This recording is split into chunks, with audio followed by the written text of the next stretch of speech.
The Chargers offense has supremely underwhelmed in 2024, and there are many reasons for the issues, but there's no doubt that a big part of the problem is offensive coordinator Greg Roman.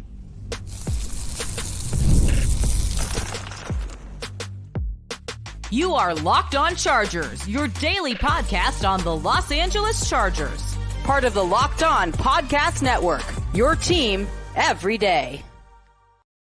What is up, and welcome into the Locked On Chargers podcast. I'm your host, Daniel Wade, joined as always by my co-host, David Drogemeyer, and we've been covering the Chargers together now for 9 seasons, but this is our 7th year as the host of the Locked On Chargers podcast, bringing you your team every day. Thank you all for always making us your first listen. We appreciate the everydayers out there, and to make sure that you never miss the show, go subscribe or follow for free on the Locked On Chargers YouTube channel and listen wherever you get your podcast from. David, what do we got today? Daniel, when the Chargers hired Greg Roman to be their offensive coordinator, I think we all had our reservations about how the passing game was going to look, and those reservations have come to be true. And on the rushing side, that's what we were not expecting. We were expecting a top 10 unit. We did not, and we have not seen a top 10 unit up to this point. And it's not all his fault. The Chargers desperately need to add weapons. They got to go out there and add something to this offense. And is it time to panic? After all the bad we've seen, it is still not time to panic yet. It's not time to panic yet, but we'll know whether it's time to panic over these next 3 weeks. But today's episode is brought to you by FanDuel. Place your first $5 bet and you'll get started with $200 in bonus bets guaranteed. Visit FanDuel.com to get started. David, it is a buy or sell Wednesday this week because of Monday Night Football. Getting into the biggest Charger storylines and overreactions as we always do, and I know there's a ton of them flying around right now after a bad loss by the Chargers, but this is a sentiment that we've seen everywhere, and this is from Chris Saiz, who says, buy or sell, Greg Roman's scheme is the problem. This is one I think that a lot of people are bringing up right now, David, and I think when you're saying, okay, now we have a representative sample size, now we have 6 games to go off of, I have to say, Greg Roman is a big part of the problem, because at the end of the day, when you're having all of these struggles and it continues to happen over and over again, there's 3 main things that it can be, right? It's play calling, it's execution, and it's talent. I think the Chargers have issues in all 3 of those categories, but when you're so bad at running the football, when you're having all of the issues the Chargers offense has, it falls on one man's lap. And we know Justin Herbert's been pretty damn good, so that means it falls on Greg Roman. It does. And like I said, when the Chargers hired Greg Roman, we all knew that there was going to be some things in the passing game that we didn't particularly like. And that has definitely shown itself in the stats. They're 24th in passing yards per game. Justin Herbert's tied for 21st in passing touchdowns. They're 17th in yards per passing attempt. All numbers that, we all expected to be pretty bad. But the one thing we weren't expecting was the rushing attack to be where it is currently right now. They are 18th in rushing yards per game right now, 116.3, but their last 3 games, they're averaging only 80.7 rushing yards per game, and that has been a big, big difference maker. And even their yards per attempt, 26th in the league, 4 yards a carry. It's not great. And with Greg Roman, his calling card, the one thing that you can hang your hat on with Greg Roman is that he authors top 10 rushing attacks everywhere that he has gone. Through 6 games, it has not looked anywhere close to that up to this point. And are there issues with the personnel? Is there a lack of talent? Sure, absolutely there is. But it's up to the offensive coordinator to utilize the talent that they do have and maximize them as much as possible. And it's hard right now, looking at the stats, to say that the Chargers offensive coordinator is getting the most out of the players that he has on his offense. Well, I think a big part of, the personnel side of things that makes it hard to kind of sympathize with Greg Roman about is you can tell that Joe Ortiz, whether he was able to do it or not, was trying to build this team around what Greg Roman wants to do well, which is running the football. But he did have to inherit his 2 starting guards, Trey Pipkins and Zion Johnson. You'd have to think that Greg Roman had at least some say in Bradley Bozeman being here. But at the same time, you're 30th in red zone percentage and scoring touchdowns. You're 26th in points per game. You're 25th in yards per game. We all saw what the quarterback can do this last week. But as soon as they hit the other side of the field, their play calling just completely falls apart. They were missing, Quentin Johnston in this game, who does have 3 of the Chargers' 6 receiving touchdowns this year. But it's not like he's been a red zone monster either. 2 of those touchdowns came outside of the red zone on deeper balls. Once they get in there, they can't run the football, and they end up having such a hard time getting the ball into the end zone. Like, it's crazy that we're talking about a team that hasn't scored a touchdown in the second half since week 1, a team that's went 15 drives without scoring a touchdown. When you have Justin Herbert, all of that is unacceptable, no matter who you have out there. And I mean, in these last couple games, you've had your entire starting offensive line, right? And you're still getting those numbers. You're still 18th in rushing, like you said. The other thing about that is, though, you were second in rushing through 2 weeks. You were the second best rushing team in the NFL. Through 3 weeks, you were still up there, but it's been a continuous plummet for this group. And wrong to direction. some degree, Jim Harbaugh was running a similar style of offense in Michigan. To some degree, he wants, I think, for this team to just have a better version of what this offense is. So I don't know if we're ever going to see the wholesale changes that people want to see offensively under Jim Harbaugh. I think you're absolutely right about that. And I think, looking at this, it's not a glamorous, sexy version of football, right? It's not going to be the air it out, throw it down the field, get the big explosives. It's not. It's just not going to be that. But even in its core, at what they want it to be, it's not anywhere close to that, which is the major problem with the Chargers offense right now. Is they want to run the ball, they want to control the clock, they want to be able to punch it in. They are not doing any of those things at a high enough level to win football games right now. Absolutely not. And I understand why Athir would have to call on this buy or sell Thursday or Wednesday to get his, some things off of his chest, I would say. Hi, Dan. Hi, David. This is Athir. Dan, David, buy or sell Wednesday. Greg Roman, the worst play caller in the NFL. It's official. I'm buying it. They had no answer for Disley, only in the game, and you stopped going to him. Why? Thank you. Love you. I love you. I mean, Athir put so many voicemails into the show, we almost had to hear about him both predicting the Chargers were going to score 17 in the second half in this game, obviously, which we got to last week and didn't happen. Athir, I can't sit here and rate every single offensive coordinator in the NFL. I just don't have the time to. It's hard enough to keep up with this team consistently enough. But it's bad. It's very bad, David. It is. It's excruciating. I mean, you look at it right now, they're 31st in receiving yards, 30th in first downs, 23rd in rushing, 28th in points. It's just, it has not been good enough. And, you were talking about the red zone, which I think is really, really important. They're not even getting to the red zone enough. They're as far as getting to the red zone, it's 2.2 red zone trips per game, which is 31st in the league.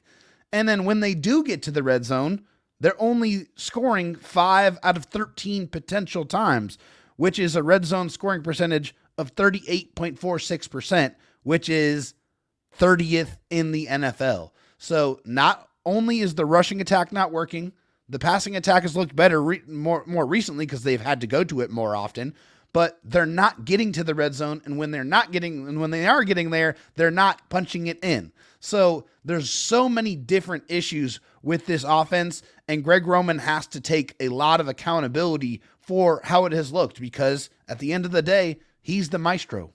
Yeah, I think it's hard too because this was one of their better games as far as moving the football, probably their best game moving the football consistently. They got to the Cardinal side of the field, I think 6 times, right? And they ended up with 5 field goals out of it and 15 points. And when the other one's a fumble that goes for a touchback. So it's just brutal. But I think the thing here is that's so surprising is it's not like Greg Roman's always had terrible offenses. Maybe you can make the argument that the league has passed him by, but there are teams who run the ball primarily and still have good offenses, right? Yeah. It's just not this one that we're currently watching. I mean, when Lamar Jackson was healthy in 2019, 2020, the Ravens had the best offense in the league scoring-wise and the 7th best offense in the league scoring-wise. And then he missed 5 games each in 2022 and 2021, and Greg Roman got fired, right? But that's good. When he was with Jim Harbaugh the first time, he had the 11th best scoring offense from 2011 to 2013 with Alex Smith and Colin Kaepernick. So, versions of this can work. I think the problem is, David, we're still figuring out what the best version or the ideal version of this offense is looking like. What does the best version of Greg Roman's offense look like? But you also have to decide if you want to keep building around an offense that you're not exactly sure works, and you're definitely not sure gets the most out of the best asset on your team, which is your superstar quarterback, Justin Herbert. But we have much more to get into on this buy or sell Tuesday. That's now a Wednesday this week, including why the Chargers absolutely need to add a weapon to this team, because the Cardinals weren't afraid of anyone. The Chargers were trotting out there on Monday nights. We're getting into that and much more in today's Locked On Chargers podcast. First, I need to tell you guys about Game Time, because Game Time is where you can get tickets for whatever game you're looking for at the best price, because with Game Time, you get the Game Time guarantee, meaning for whatever event that you're going to, whether it's sports, whether it's theater, music, or comedy, you know you're getting the best price, because if you find a different place that has the same row and section that you're in for a better price, they will match 110% of the difference. And Game Time also has Game Time Picks now. It's a new feature that makes getting tickets for your favorite live events even easier. Game Time Picks filters out all the fluff to show you only incredible deals on great seats, so you don't have to waste time searching through thousands of tickets. And you can also toggle the all-in pricing, which I absolutely love. Toggling this feature shows the total upfront with no surprise fees at checkout.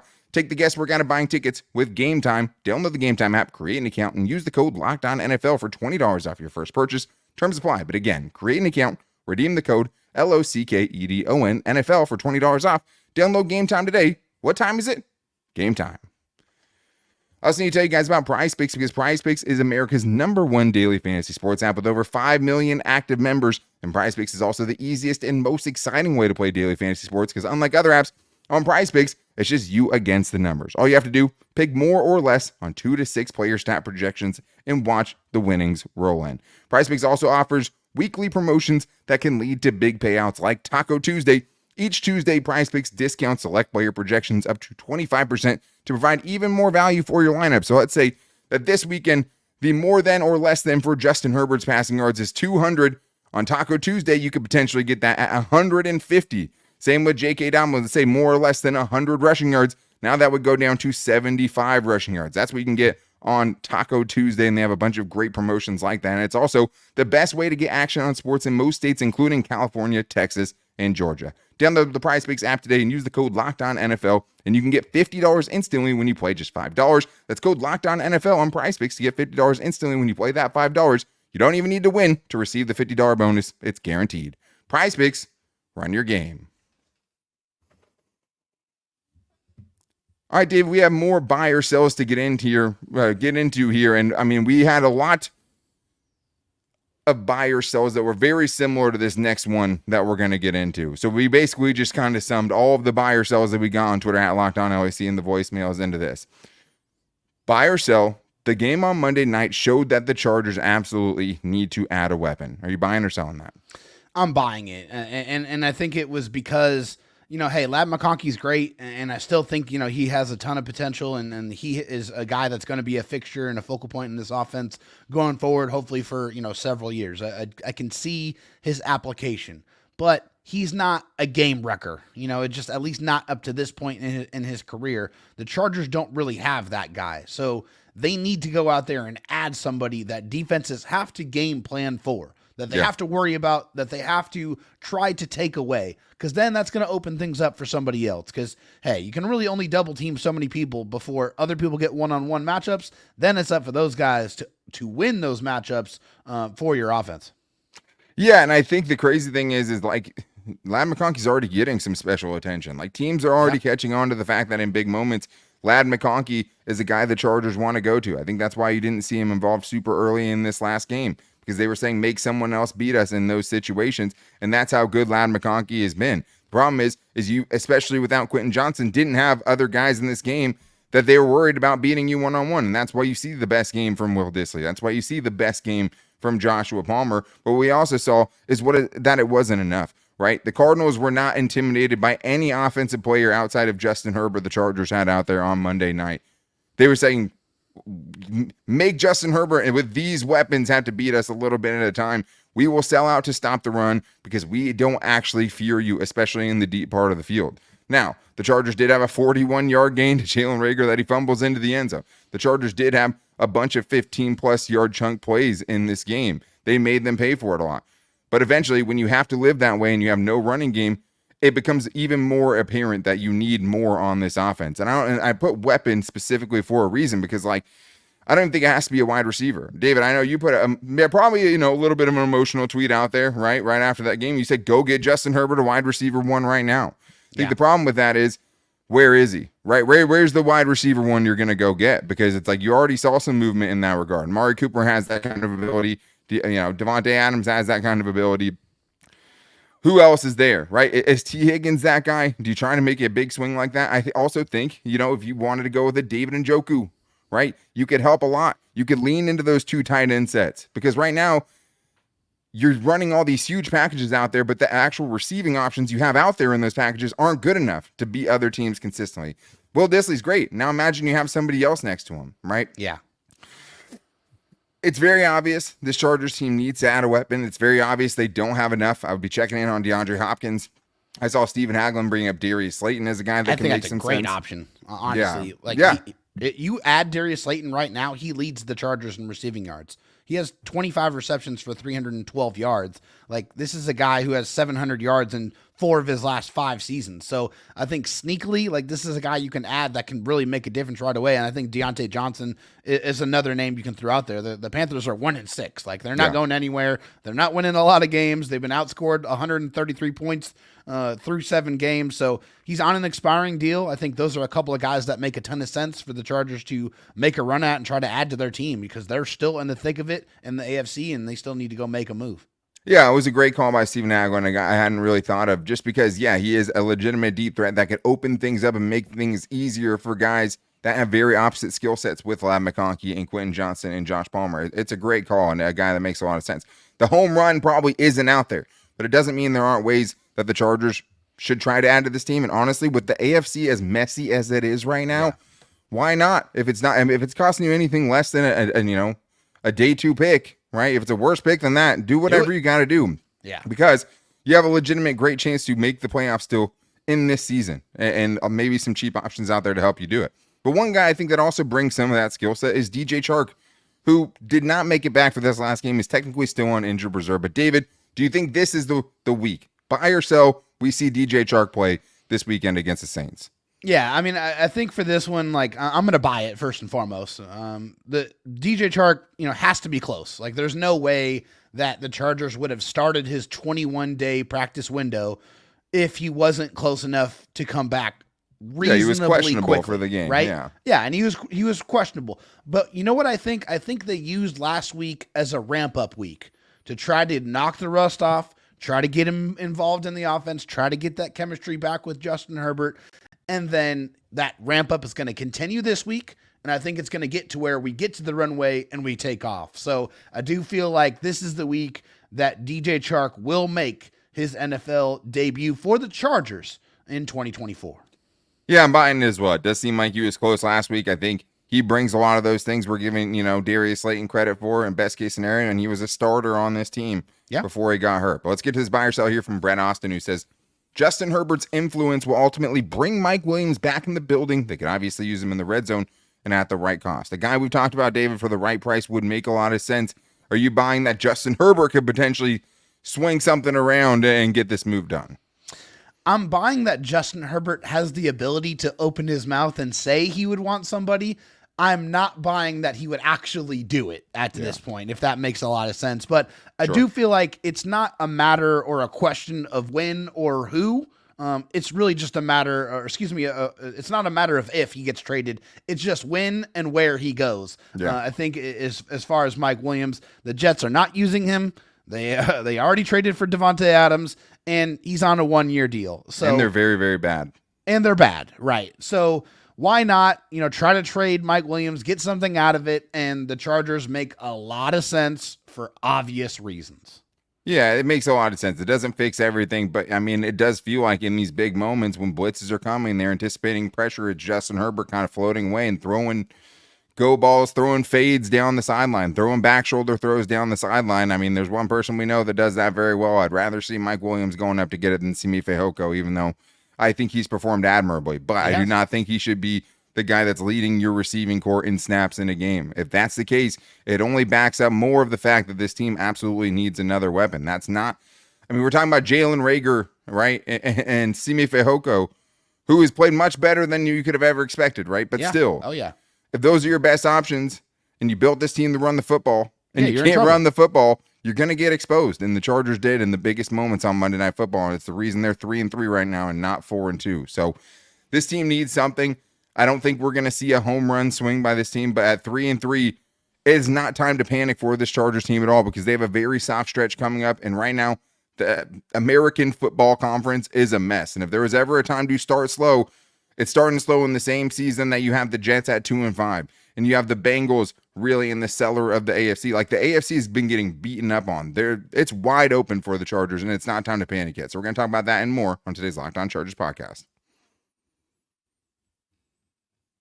First of all, I need to tell you guys that this episode is brought to you by FanDuel. NFL fans, you can start the season with a big return on FanDuel, America's #1 sportsbook. So when you get in the hunch in the middle of the game, you can check out the latest stats, view live play-by-play, and so much more on the same page where you place your bets. And that is awesome for live in-game betting, because that's one of my favorite things to do when I can, is live in-game bets, see how a game is going, see how a flow is going.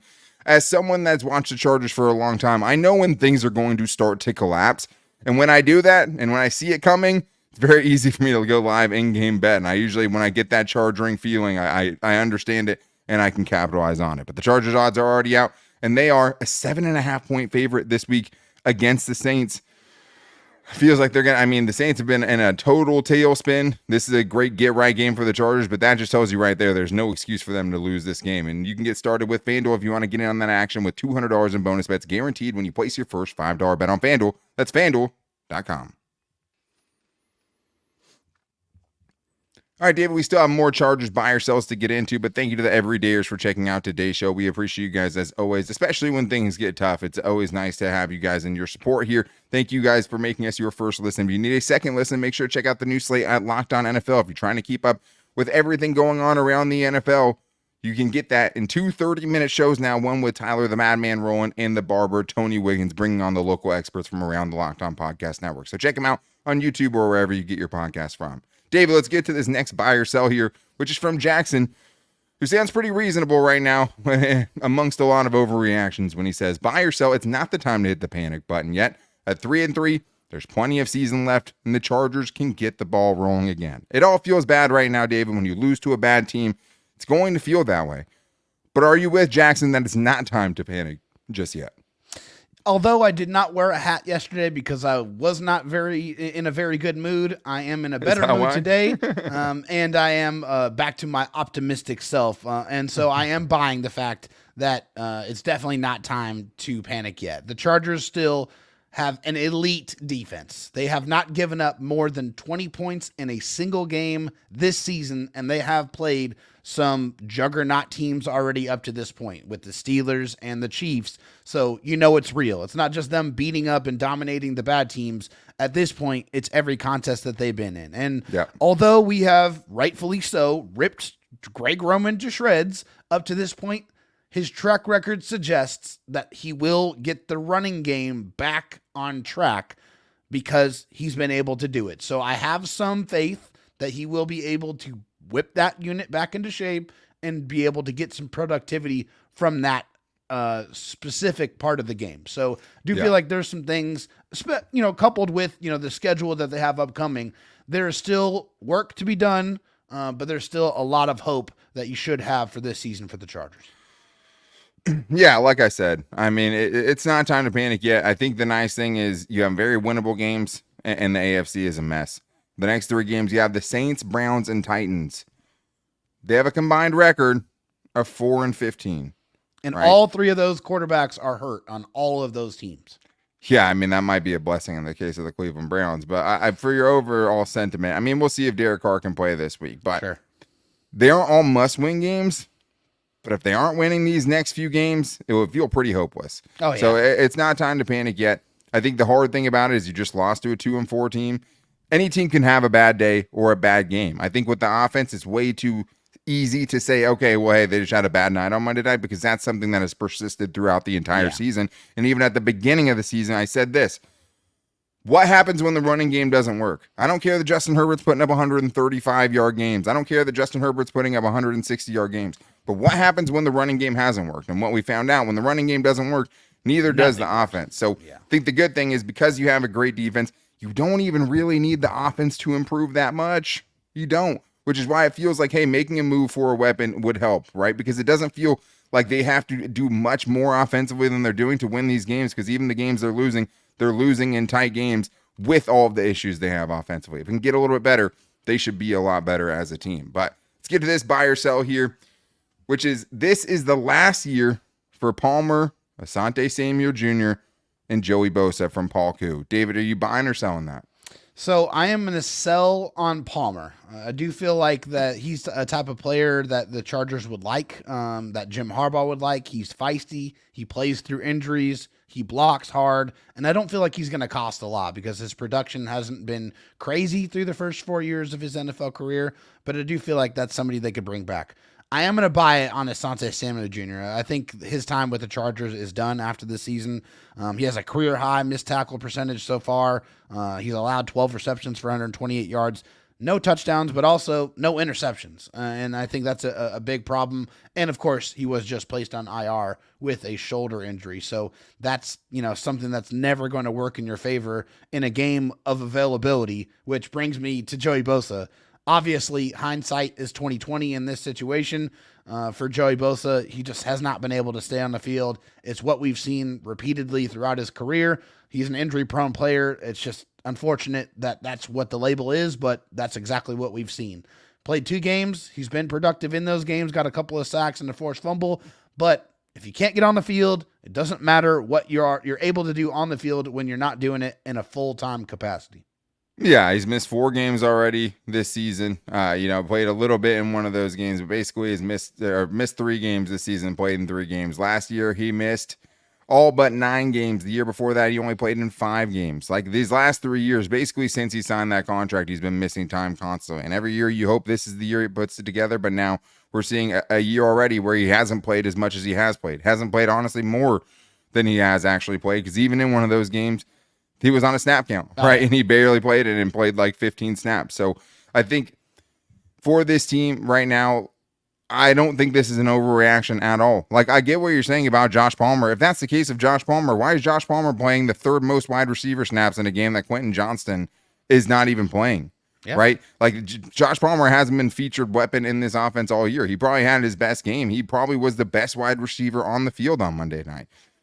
But they're not playing him that way. Right? They're playing backup tight ends as much as they're playing Josh Palmer for the most part right now. So that, he got a little nicked up in this last game too. It was in and out a little bit, but like, he's been banged up. He hasn't been a featured option when he's healthy. There's nothing that tells me, at least at this point, we'll see what happens the rest of the year, but doesn't feel like a guy to me who's going to get re-signed right now. Asante Samuel Jr. never really felt like a fit. And now seeing what Tariq Still and Cam Hart are doing in his place, he might not get that job back this year, right, let alone next year. Right. Yeah. And then Joey Bosa, there's no way, even if he came back and played every game starting next week, it's just going to be almost impossible for them to be able to say, hey, he's a guy that can earn the money that it's going to cost next year and pay this dude close to $40 million next year with the production and the missed games that he's had. So it's unfortunate. He took a pay cut. He wanted to stay with the Chargers. I don't see it in 2025. Let's get this next one here from Shaggy619, who says, buy or sell next season. We will have a new starting center, and one of the 2 guard spots will be a new person as well. He says, hopefully both. David, are you buying or selling that? I'm buying that one. Yeah, I think that's a pretty easy one up to this point. I think they brought in Bradley Bozeman because they wanted some kind of continuity there with somebody who was in this offense before, somebody who obviously was trusted by Greg Roman, but it just hasn't been good enough. A 42.2 pass block grade, which is 46th of 56 possible centers in the league, and the run block grade, which is supposed to be something that he's very good at. He's 31 to 56, so he's like basically right in the middle of the pack. And if you're not going to be outstanding in the running game, you can't put up with the lack of production as a pass protector. Trey Pipkins has been absolutely awful as in pass protection. He's given up 4 sacks and 11 pressures. His run block grade's pretty decent, and then Zion Johnson's run block grade is fantastic. Like, he's 12th of 105 potential guards. So that aspect of his game's been great. The pass protection not been good enough, and I think it's been a little bit better recently, but it just has not been good enough at all. So I think there's a realistic world where they replace the center and definitely one of the guards, and I think at this point it's trending to be Trey Pipkins. I think that, it'd still be hard to run it back. I mean, Zion Johnson, like I said, probably is coming off his best game, but like, every position on the offensive line gave up multiple pressures in this last game. Yeah. I mean, per the Cardinals PFF page, they had 24 pressures in this game. Like Justin Herbert wasn't necessarily pressured 24 times, but they as a team had 24 pressures. They've had 3 games this year where they didn't have 10.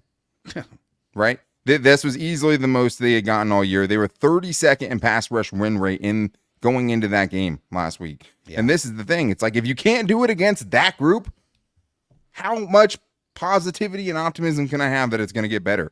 How do I have any kind of optimism that you're going to be able to take care of any other team? Because literally you went up against the worst one. And sure, were they playing? Did they have an inspired performance defensively? I thought the Cardinals defense did play pretty well. Yeah. That being said, you got to be able to do it anyways against a team that doesn't have the horses to hang with you if everything is going right, and you have to be better. Bradley Bozeman, unfortunately, that experiment's been a failure.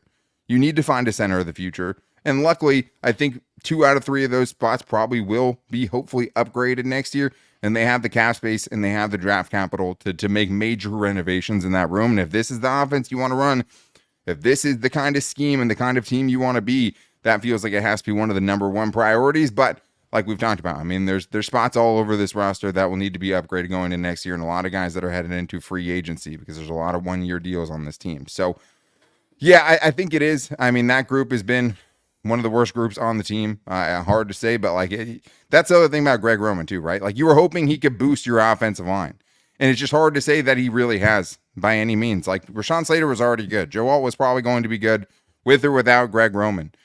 You haven't gotten the bump from those other 3 guys you hoped could improve under Greg Roman, and I think that's been a huge part of the offensive problem as well, and why it ends up all kind of falling on his lap. But that is going to wrap things up for today's show. Make sure you guys are back here tomorrow because we have one of the best in the business joining us, Ross Jackson from Locked On Saints, for Crossover Thursday, as the Chargers trying to get back on track, getting into the biggest storylines, and also how to win this upcoming game that the Chargers desperately need. To make sure you don't miss it, go subscribe or follow for free on the Locked On Chargers YouTube channel and listen wherever you get your podcast from. And you can also find the show every day on our social media. You can find us on Twitter at LockedOnLAC, on Instagram at Locked On Chargers, and our Locked On Chargers Facebook page. Thank you to everyone who called into the voicemail line at 323-524-7924. If you ever want to get your 30-second buy or sell or Chargers question in there, and there's a likelihood it gets on the show. But that's going to do it for us today. Make sure you're back here tomorrow for Crossover Thursday.